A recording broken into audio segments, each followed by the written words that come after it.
On our program tonight, Conservatives call for a sweeping probe of the government's pandemic response.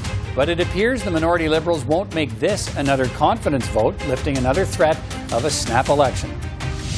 Voters in British Columbia go to the polls this weekend in a provincial election there, even as pandemic cases are surging. We'll look at the kind of campaign it's been. And our panel of party commentators on testing confidence, testing wills, and maybe even testing patience.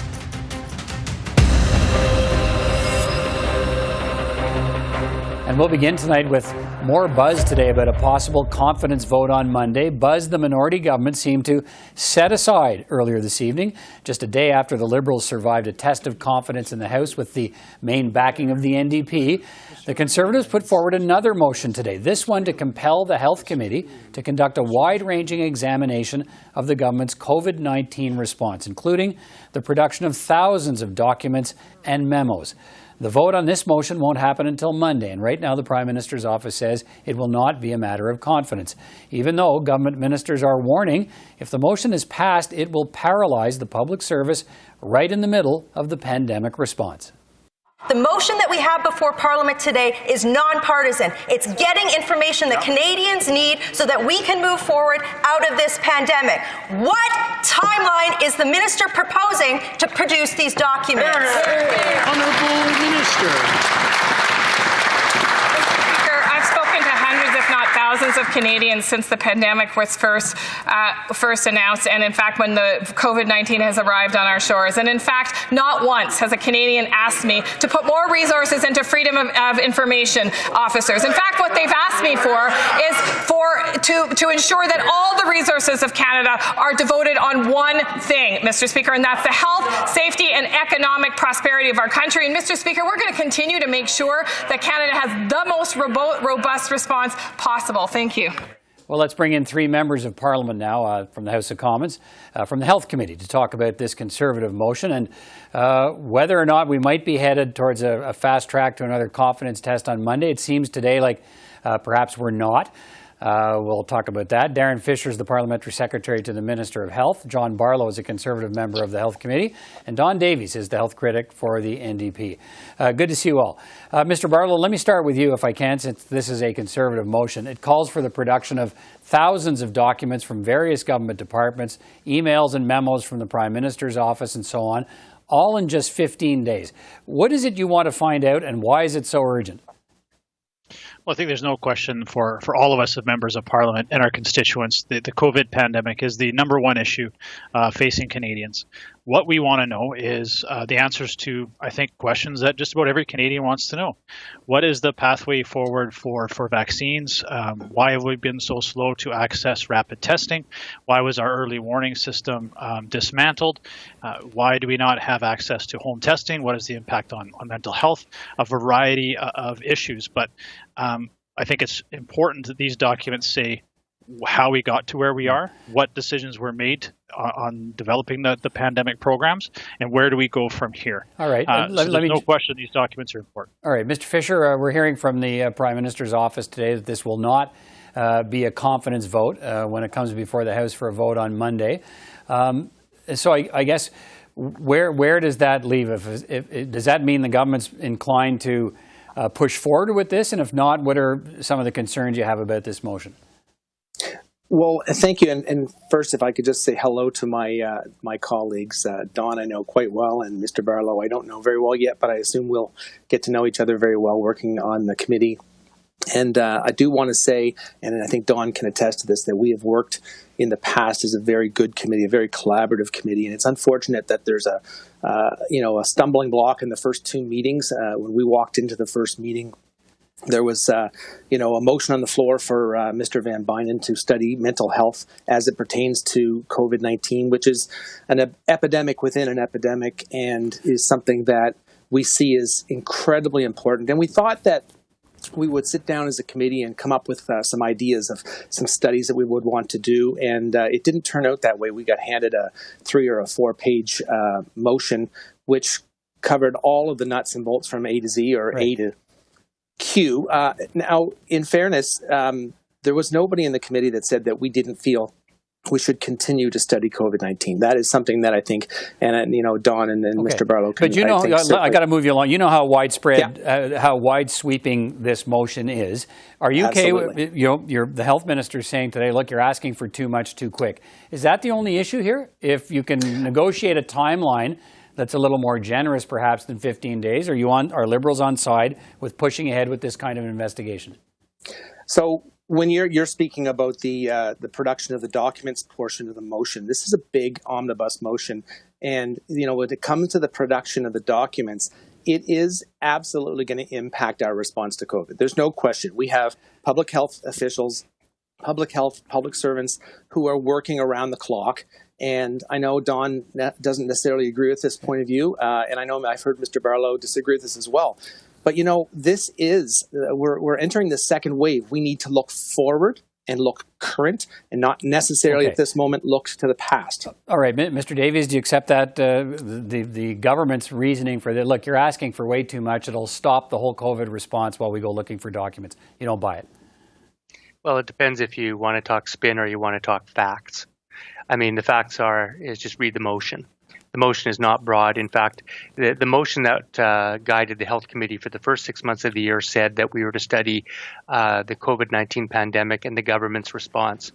You don't get any broader than that. And that allowed us to delve into all sorts of issues that we went into. We heard from 171 witnesses. So this motion that came before us is the same.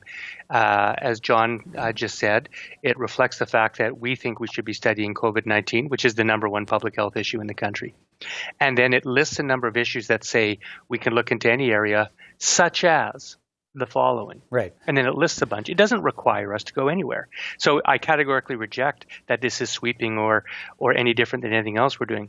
Number two, in terms of production, the Liberals have refused to produce one document.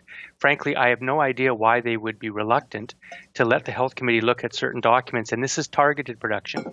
This isn't broad. We're looking for documents relating to Canada's early warning system, into our vaccine development and protocol, and our PPE readiness. Okay, let me. So these are important for the committee to have in order to focus our examinations. All right, Mr. Barlow, let me move back to you. You're asking for a lot of documents. You want them in 15 days. Couple of things. Are you willing to have a conversation about extending the timeline? Number one, and number two. What do you? Is the purpose of this committee to try and pin blame on the government or find faults in the government's response so that you can make the government look bad? That's the concern I think the Liberals have. Sure, I'll answer your first question first. We asked several times today during the debate and during question period, if 15 days is too quick, what would be the timeline? What would you like to see? Is it 30 days? The minister wouldn't give you a timeline. Wouldn't give us an answer. So we've opened the door to those negotiations, but we want a definitive answer. We don't want this to go on in perpetuity. To answer your second question, no, this is not to lay blame. The whole point of this is to find out how we got here. If there have been successes, and the Liberals spoke all day today about how amazing their programs are, well, if that's the case, then why are you concerned about putting these documents out for public view and accountability and scrutiny? If that's the point, then we should be able to celebrate that. And I find it interesting that they're saying, the public sector workers can't manage to walk and chew gum here. I'm not saying they're not doing a good job, but the minister's also given herself special powers to demand documents from drug companies. So it's kind of hypocritical when drug companies should be busy making vaccines and rapid tests and to ask them for documents, but it's not okay when we're asking the Liberal government for documents. Okay, Mr. Fisher, let me come back to you. Do you accept the opposition premise that we're hearing here, that there is an urgency to examining your government's COVID response and that there needs to be a critical examination of what's been working and what hasn't? And you can't really do that unless you can see exactly how government plans and responses were laid out by pouring through documents and calling before the committee the people who put the response together. Is that fair? I absolutely believe that there will need to be a time for a debrief or a post-mortem on Canada's response to COVID-19. In the middle of the resurgence, or the second wave, as some people call it, is not the time to look backwards. It's the time to look current and look forward. And that is, I think, what the crux of one of our arguments are.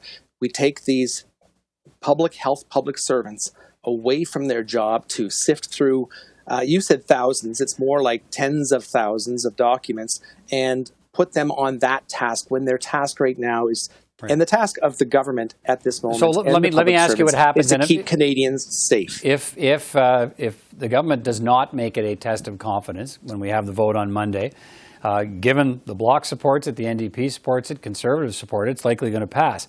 That motion then compels the committee to do that. So you'll follow that order from the House if that's what happens if the motion passes, correct? Absolutely. I mean, this is, again, you can ask anyone I've served with on committee. We're a very collaborative bunch, and this is something that, we understand the importance of continuing a study on COVID-19. I hope that we can continue to look current and look forward in the studies that we choose. Going back to Mr. Van Bynen's motion on mental health, that was the first motion that was put forward, and that is a very important motion to the constituents in Dartmouth-Cole Harbour. And it was shut down. The debate was adjourned, and that was a little bit disappointing. So, and going back to the comments about how many people we have seen and how many experts that we've had in front of the committee, we had one meeting specifically on mental health. So one of the concerns I have, and that's something that could possibly be fleshed out at the committee, is working on how many meetings per. Now, other members that sounds like the mechanics of what happens after the motion passes and how you deal with that committee. Mr. Davies, I guess, for now, the government's saying it's not a confidence motion. I'm wondering if that possibility that could change over the weekend as we get towards the vote on Monday. And let me ask you this: if it turns into a confidence test, how wedded is the NDP to making sure this motion passes? I'm guessing if you didn't want an election Wednesday, you won't want one on Monday if they make it a test of confidence. Well, it would be absurd to make it a motion of confidence. You know, the Liberals are at Finance and Ethics committees arguing against filibustering those committees, arguing that it's taking away from the real focus, which should be on COVID-19. So here we are at the Health Committee trying to study COVID-19. It would be absurd if they're filibustering and stopping that. Look, Canadians want answers. They want an end to these games. They want us to be working collaboratively and productively and getting answers. And by the way, this motion is not looking at things in the past or seeking to lay blame. It's seeking to get documents on where we're at now so we can chart a path forward. Okay. So things like where are we at with vaccines? What is the distribution protocol for that? Do our first responders have enough PPE? Where are we at with our early warning system in case there's a third wave? So this is not just about looking backward. This is about getting a good snapshot of where we are at now and how we can best move forward, and how the Health Committee can not only hold the government accountable, but also make positive suggestions to the government so how we can keep Canadians safer. Right. They've made a lot of mistakes so far. We want to help avoid those mistakes going forward. That's our time. Happy to hear all your perspectives tonight, gentlemen, and perhaps we'll follow up again next week when we see where this motion goes. But Darren Fisher, John Barlow, and Don Davies, good to talk to you. Thank you. Thanks guys. Take care. Thanks, Peter.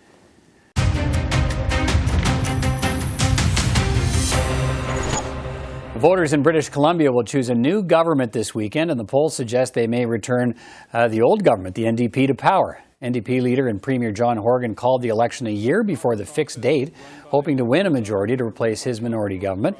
He's campaigned on the need to continue pandemic relief measures. His opponents, Liberal leader Andrew Wilkinson and Green leader Sonia Furstenau, have criticized Horgan's decision to call the snap election early while the province is dealing with COVID-19. With just a couple of days left in the campaign, let's look at how it's gone so far and what to expect on voting day. Ian Bailey is a reporter with the Globe and Mail. He joins me from Vancouver. Ian Bailey, good to see you again. Thanks for taking time to speak with me. Good to see you too, Peter. Look, how has the pandemic changed the way the campaign is unfolding in British Columbia? Well, it's interesting. You know, the leaders are not doing the things that we take for granted in elections. They are traveling around the province. They are meeting with partisans, but it's happening in very small groups with social distancing and masks. The media is not on any kind of bus or any kind of plane following the leaders around per se, but TV reporters, newspaper photographers, and others are showing up for events and capturing footage, that way. Right. We are, members of the media, we do dial into daily news conferences with the leaders. We call them in every day, and we're putting the questions to them on the campaign trail that we normally would put to them. All right, but it's let me ask you everything's a little bit more at a distance. Sure. Let me ask you. There's almost daily criticism from the other party leaders for John Horgan about the fact he called this election early. Is it having an effect on his campaign? Well, no. The polls suggest that it's not having any effect. The NDP remains out in front, Liberals behind, the Greens in third place. As recently as today, Sonia Furstenau, leader of the Green Party, the event I was listening to earlier this morning, was sharply attacking Mr. Horgan for calling this election at this time. Andrew Wilkinson will be speaking to the media later today, and I expect he will do the same. But it doesn't really seem to be shaking or adjusting the dynamic of this campaign in any substantive way. All right. What about voter turnout? Pandemic cases have hit a record numbers lately in BC. And what's being said about how COVID-19 could affect voter participation? What's happening? Well, the Elections BC, the provincial agency that manages elections, started planning for an election during a pandemic, or as the pandemic began.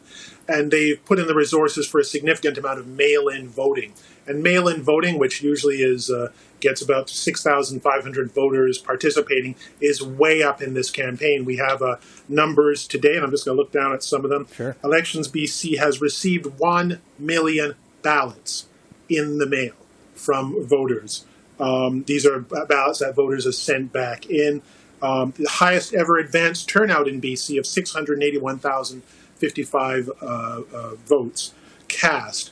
So people are finding ways to cast their ballots. People are finding ways, it seems, to sort of make their views known, although we'll have final numbers, obviously, over the weekend, and actually we'll hear more tomorrow with a briefing from Elections BC. Have there been any policy surprises? I understand how measures to deal with a pandemic could suck up all the interest in the campaign. Is anybody trying to sort of think outside that box, or is it all about the pandemic? There's been an interesting policy from the BC Liberals, a proposed suspension for a year of the 7% provincial sales tax. That was an interesting idea. And then cutting it in the year after that, which was certainly interesting. The NDP has proposed a pandemic relief payment of $1,000 for families with incomes of $125,000 and under.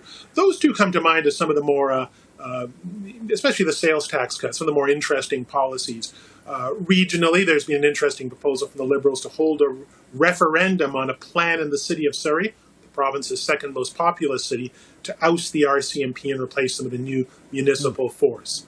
So those are some of the more interesting ideas that have come along from the parties at this point. Campaigns are often plagued by a misstep here or there. Have there been any really serious ones that may have turned the campaign one way or the other? There have been a succession of missteps, some of them linked to Zoom calls and sort of video events. Something that that have sort of occurred during the campaign. In one case, there was a member from the North Shore who made some toxic remarks about a New Democrat MLA in a retirement roast for another Liberal MLA. It forced the Liberal leader to deal with this. The news conference called to deal with his platform release. A member of the Liberal caucus was ousted because of remarks he made in an all-candidates meeting on Zoom about the NDP's policy on providing free contraception. There was an interesting event during the televised debate where Mr. Horgan and Mr. Wilkinson fumbled questions on white privilege. Right. That prompted them the next day to offer the correct answers on the issues, which they basically did. And it sort of brought which is rare in a BC campaign. I've been here for about 6. This is my 6th, I believe. Which is rare in a British Columbia campaign to have issues of diversity flaring up in a campaign. And Nathan Cullen has been in trouble for some remarks he's made. Former NDP MP is running in the North about a rival candidate and Liberal candidate also running in the North. All right. But it would seem like that Mr. Horgan's headed for victory and likely with a majority this time. And just let our viewers know they can watch BC election coverage right here on CPAC on Saturday night.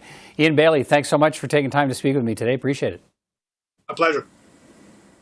Well, let's bring our panel of party commentators on board now. This week I'm joined by Liberal commentator Susan Smith. Kate Harrison is a Conservative commentator, and Anne McGrath is the National Director of the NDP. Good to see you all again. Thanks for being here. Nice to see you, Peter. Susan, let me start with you. We now have another motion calling for a sweeping health committee investigation now into the pandemic response from the government. An order for thousands of documents, including emails and notes from the Prime Minister's office. The government side says, again, this is another one of those motions that will paralyze government. But the government's saying that it's, tonight the PMO is saying it's not going to be a test of confidence when this vote is held on Monday. When it was a test of confidence, it was because that motion would have paralyzed the government. This one's going to paralyze the government too. What's the difference here? Why isn't this a test of confidence? Well, that's a good question, Peter, but I think perhaps maybe they want to show that they want to let the Canadians see how foolish some of these motions are and some of the paralysis that can take place.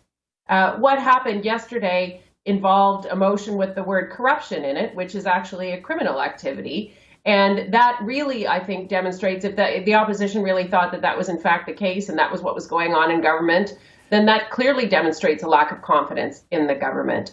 I think what you're seeing, though, is the kind of silly shenanigans that the Conservatives are putting in place. And I think it's actually putting Aaron O'Toole in a really tough spot. He hasn't yet been able to brand himself as a leader. And what he's having to do is continually respond to the kinds of antics of Michelle Rempel and Pierre Poilievre. And if he's trying to put a different face on the Conservative Party and position them as a party of opposition or a party that could lead this country, they actually have to put in the window what they would do for Canadians instead of playing partisan games. Okay, Canadians don't care about what's going on in committee. Canadians care about what's going to land on their dinner tables. All right, Kate, let me let you respond to that, noting that this morning Mr. O'Toole was side by side with Michelle Rempel-Garner to talk about this motion. What do you think's changed here? The stresses on the system are going to be the same with this motion as they would have been under the WE motion, but this one won't be a test of confidence. What are your thoughts? I think it's because the Liberals have realized that trying to defend not sharing all information around the pandemic response and answering some pretty straightforward questions around rapid tests and things like that would be a hard case to make to Canadians. If you start dangling the threat of a confidence motion over every single uncomfortable or inconvenient question that the opposition poses to you, you run the risk of looking like you're willing to throw the government in disarray over effectively anything.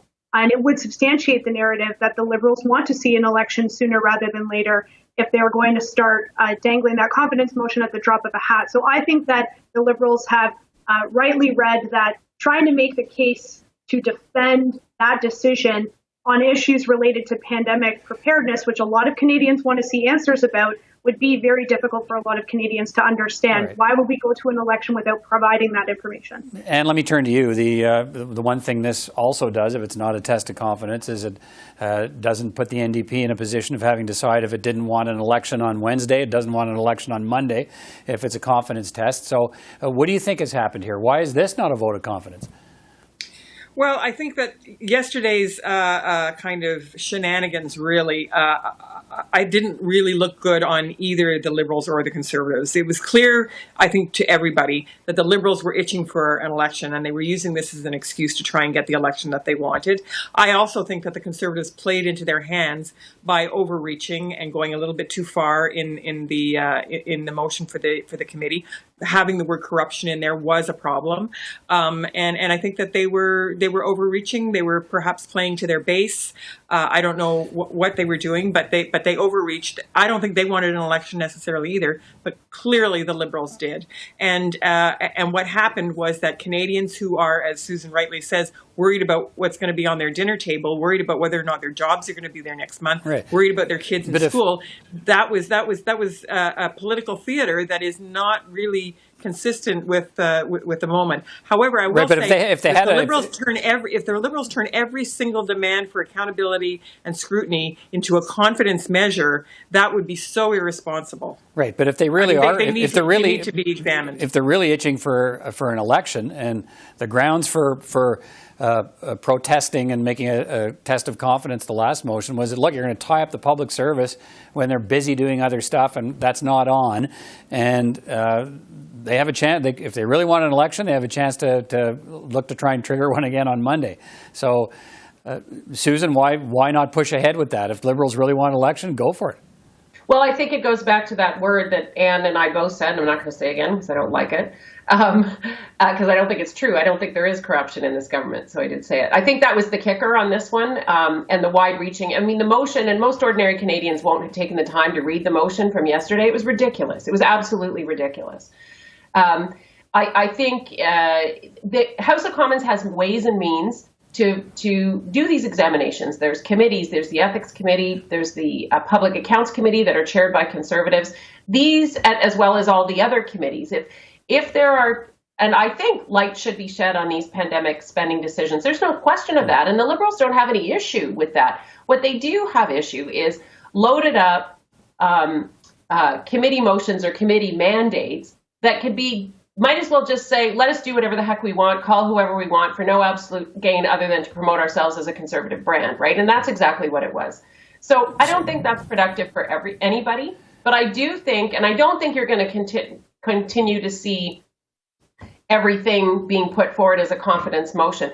Depends how things track. Maybe you see the all economic update be put forward as a confidence motion. That's possible. I definitely think, and then the budget will be. Right. It is by very nature. So Kate, that takes us to the motion. Let's presumably not a test of confidence. The NDP supports it on Monday because they want to support the motion. That this motion compels the Health Committee to get to work on this stuff. I suppose what I'm watching for now is to see, okay, what does all of this mean? Does that mean that we'll actually see the parties get back together and try and negotiate a timetable for producing documents and actually show that they can work together? Or are we past that point now? Are we past the point now where we're just covering runway here till we get to the fall of the government and an election? Yeah, I think that it's in both the NDP and the Conservative and the Bloc's interest to try and make this work. I think that Canadians, by and large, want to see answers on these issues. And especially when it comes to pandemic spending, issues like rapid tests, use of masks, border closures, everything like that Canadians have been wanting answers about for some time. This is the avenue to go about and do it. It would look pretty rich for the Prime Minister to stand up and talk about the importance of transparency and have these, kind of weekly or every other day availabilities and not start providing that information. So I do think that we will get to a point where perhaps it's not as big a scope as what the Conservatives would like to see, but there is some meaningful movement on providing information through that committee. And I think it's really incumbent on the NDP, who supported this when it came forward to Health Committee previously, to continue to offer that support and not cave to a reduced scope as what determined by the Liberals. Yeah, it doesn't sound like in talking to the health critic Don Davies earlier on the program, it sounds like he likes what's in this motion. He's got some other ideas too. But Anne, let me ask you to wrap up here. Do you see this? How important will it be to watch how this unfolds, to whether or not these parties get past what happened in the House yesterday in the test of confidence to actually trying to make the Parliament work, if you think that's really what they want? I think if every demand for scrutiny leads to paralysis, then we're in a very sorry state. I don't think anyone should accept the idea that you can shovel billions of dollars out the door and not do some kind of, due diligence on where it went and who it went to and all of those kinds of things. And the other thing that I think is important in this motion is the request for information on preparation for a future pandemic, because I don't think anyone believes that this is a one-time thing. We are in a second wave now in many parts of the country, and this could happen again. And certainly one of the lessons of this pandemic, I think, has been that we were not prepared, and we must be prepared in the future. So we have to look at what's happened, what the conduct of the government has been during this pandemic, but also what the preparations are for the next one. So I think that there's a lot in that motion that I think would be very helpful, and I hope that all parliamentarians will do their work and make sure that we find out what has happened and what we're doing to be ready for the next time. Yeah, well, as always, they have time to talk over the weekend. We'll see where this heads before we have this vote on this motion on Monday, and see if by the time we get to Monday, it's still not a confidence vote. So we'll watch for that too. Susan Smith, Kate Harrison, and McGrath, always good to talk to you. Thanks for joining us again tonight. Thank you. Thanks, Peter. Thank you. Well, that's all the time we have for this edition of Primetime Politics. From all of us here at CPAC, thanks again for watching. We'll see you next time.